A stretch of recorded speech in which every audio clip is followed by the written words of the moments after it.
안녕하십니까. 아나운서 이주입니다. 오늘 인터뷰에는 평택복지재단 김준경 이사장님 모셨습니다. 이사장님 안녕하세요. 네, 안녕하세요. 네, 반갑습니다. 네, 반갑습니다. 네, 먼저 평택복지재단이 어떤 기관인지 궁금한데요. 이 재단에 대한 소개 한번 부탁드리겠습니다. 평택에도 복지재단이라는 이름을 가진 그런 사회복지 기관들도 있습니다. 그런데 이제 평택복지재단은 사실은 중간에 평택시라고 하는 말이 빠진 거지만 평택시에서 출자출연해서 평택시가 운영하는 그런 복지기관입니다. 그러니까 어떻게 보면 민간에서 하는 그런 그 민간복지법인 민간복지재단과는 좀 다른 느낌의 시에서 운영하는 복지재단이라고 이렇게 볼 수가 있습니다. 예. 그 다음으로는 이 평택시는 도농복합도시라서 고령 인구가 굉장히 높은 편에 속하는데요. 이 정부에서도 고령화에 따른 노인 문제를 해결하기 위해서 이 커뮤니티 케어를 진행하고 있습니다. 네. 이 커뮤니티 케어는 어떤 건지 설명 부탁드릴게요. 예, 커뮤니티 케어는 이제 그 영어 그대로 커뮤니티라는 말을 우리가 보통 이제 직역을 하면 지역사회라고 하는 그런 말들을 하는데 조금 더 이걸 이렇게 축소를 하면 동네, 우리 동네 또 뭐 타운이라는 말과 같이 이런 사회복지적인 여러 가지 도움을 필요로 하는 그런 분들을 이제 국가가 전문적으로 담당을 했다 그러면 그런 걸 조금 더 넘어서 물론 국가가 책임을 지고 있지만 국가가 책임지는 가운데에서 우리 지역의 우리들도 같이 한 구성으로 살고 있는 우리 시민들도 그냥 국가가 하는 것, 시가 하는 것으로 바라보고 있는 게 아니라 우리도 힘을 서로 합쳐서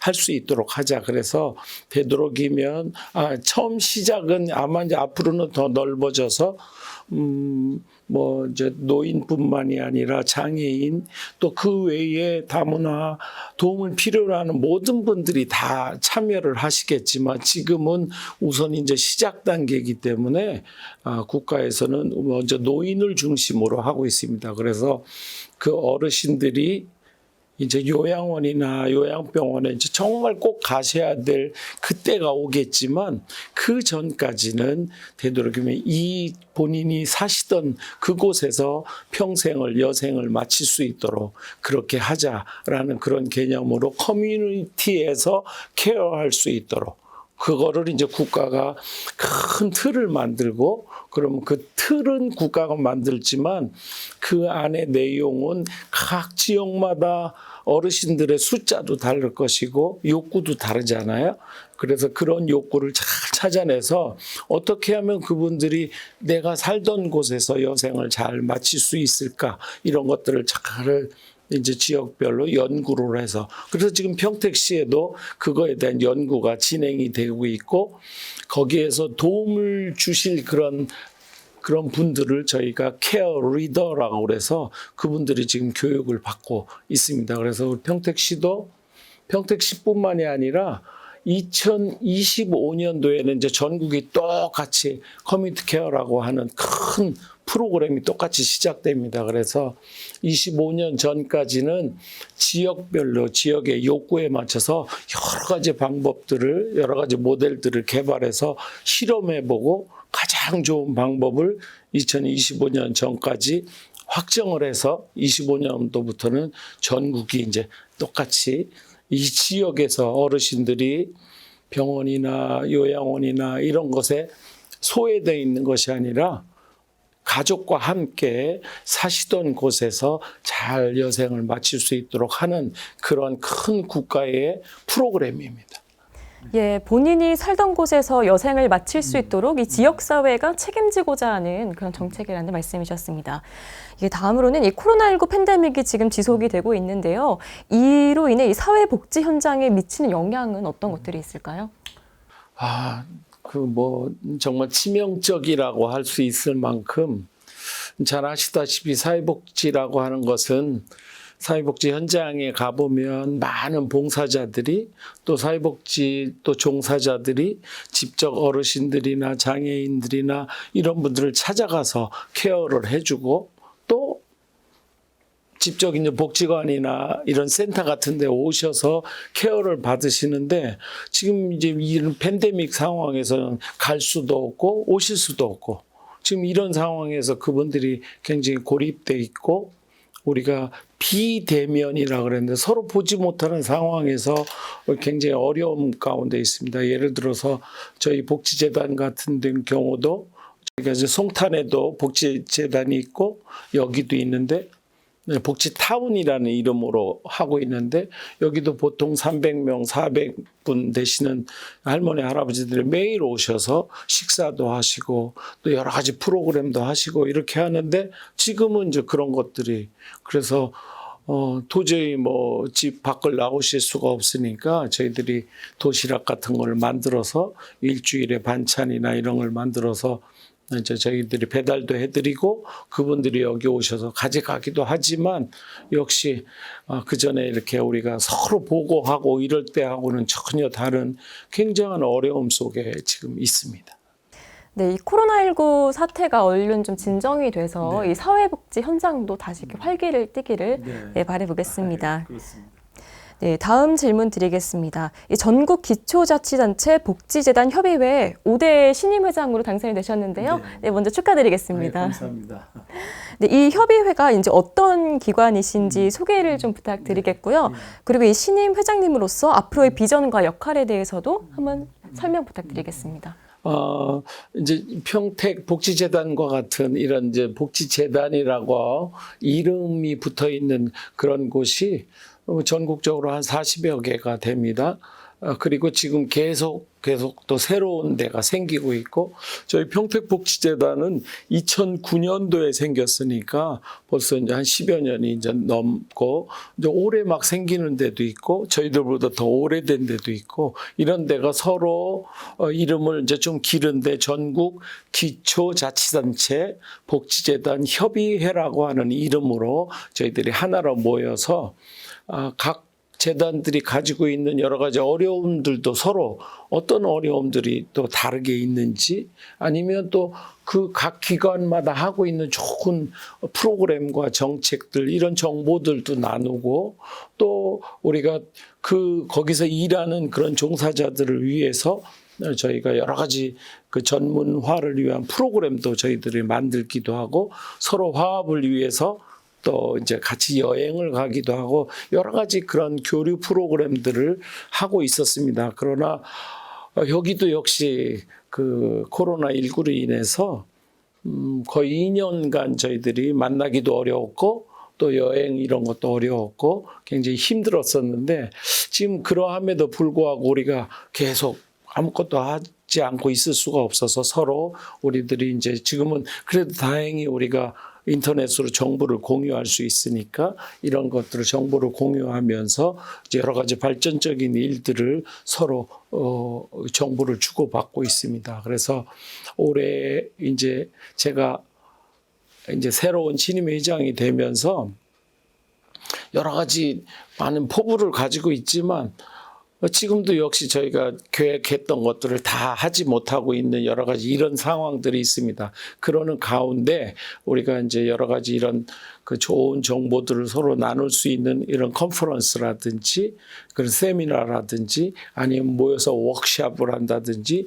교육을 한다든지 이런 프로그램들을 지금 전문화를 위한 프로그램들을 지금 많이 계획하고 지금 진행하고 있습니다. 그러나 역시 아직 저희들 마음대로 그렇게 활발히 진행되지는 못하고 있습니다. 네, 다가오는 18일 이 복지재단 협의회 국제학술대회가 이제 개최가 되는데요. 여기서는 이제 누가 무엇을 발표하는지가 궁금한데요.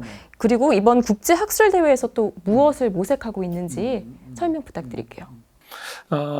지금 저희가 아까 조금 전에 말씀드린 대로 여러 가지 사회복지 현장에서 이 팬데믹으로 인한 그런 어려움들이 너무 많기 때문에 이것을 그냥 우리가 이런 어려움이 계속 코로나가 계속된다고 이게 어느 날 끝나는 것도 아닌데 우리가 그냥 이렇게 있을 수만은 없다라는 그런 생각 가운데 그렇다면 어떻게 이 문제를 극복할 것인가를 한번 찾아보자. 그 대신 그런 걸 찾으면서 우리뿐만이 아니라 그럼 다른 나라들은 도대체 이 문제를 어떻게 해결하고 있는지 이런 분들을 좀 찾아보기 위해서 저희가 이제 유럽 쪽에는 주로 이제 독일, 또 스웨덴, 또 이런 나라들, 그리고 이제 이런 북미로 오면서 이제 캐나다, 미국, 그리고 아시아 쪽에서는 싱가포르, 일본, 그리고 이제 우리나라, 이제 이렇게 이제 그 나라에서 어떻게 이 문제를 극복하고 있는지 저희들이 찾아보기 위해서 여러분들을 이제 좀 강사로 모셨고요. 그래서 이제 제목은 이 급격한 팬데믹 현상에 따른 사회복지 서비스의 변화라는 제목을 붙였어요. 왜냐하면 서비스가 이제 얼굴과 얼굴을 보고 이렇게 하던 그런 서비스가 이젠 불가능해지니까 이 문제를 그러면 어떤 방법으로 어떻게 변화에 대응할 것인가를 찾기 위해서 저희들이 이제 그런 제목을 붙였고요. 그래서 이번 그 컨퍼런스에서는 주로 조금 전에 말씀드린 대로 이런 문제를 그럼 각 나라에서는 어떻게 해결할 것인가 이런 것들을 뭐 대충 우리들이 뉴스나 이런 거로 봤을 때는 지금 우리가 상상할 수 없었던 굉장한 방법으로 이제 세상이 변해가고 있고 변해가는 그 여러 가지 방법들로 인해서 이제 사회복지 현장에서도 서비스가 변해가고 있어요. 예를 들어서 우리가 이제 쉽게 볼 수 있는 어떤 로봇이 지금 이제 평택에도 보니까 어떤 중국집에 갔더니 이제 서빙을 그 로봇이 하더라고요. 이런 것 같이 할머니 할아버지들에게도 이제 우리가 인간들이 직접 가서 하기 어려운 이런 상황에서는 정말 사람과 같은 휴먼 로봇이 가서 이제 서비스를 이렇게 행해드리기도 하고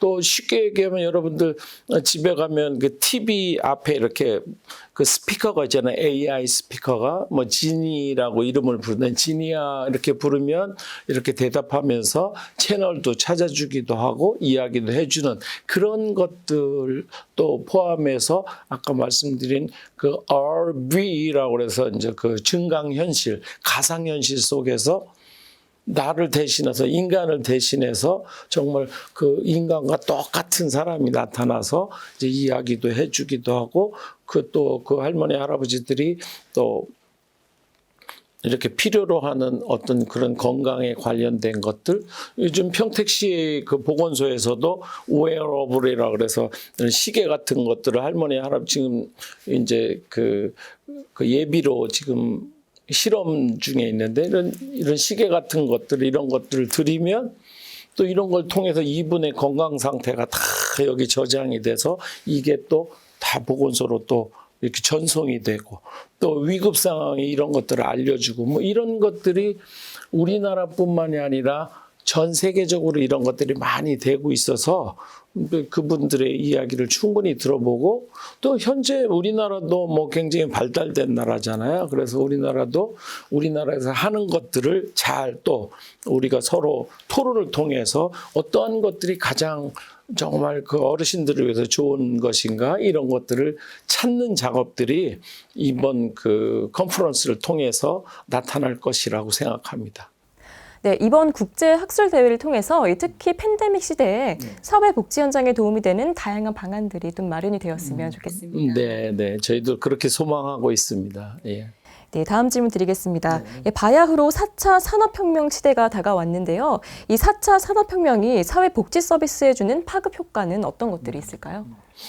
그것도 뭐 어떻게 보면 앞에서 말씀드린 거하고 똑같은데 다른 곳보다도 이 코로나19로 인한 피해가 정말 다른 곳도 굉장히 많았지만 사회복지 현장은 어떻게 보면 더 처참할 정도로 이제 여러 가지 프로그램들이 이제 스탑되고 이런 문제들이 있었는데 이제 그런 것들을 극복할 수 있는 방안도 역시 정말 이제 4차 산업이라고 하는 정말 도깨비 방망이 같은 어떤 이런 새로운 어떤 그런 기술들이 나타나서 인간이 대신할 수 없는 인간이 할 수 없는 이런 것들을 대신할 수 있는 아주 좋은 대안들이 나타날 거라고 생각이 듭니다. 그리고 이미 우리나라에서도 거기에 관련된 많은 프로그램들이 지금 진행이 되고 있고요.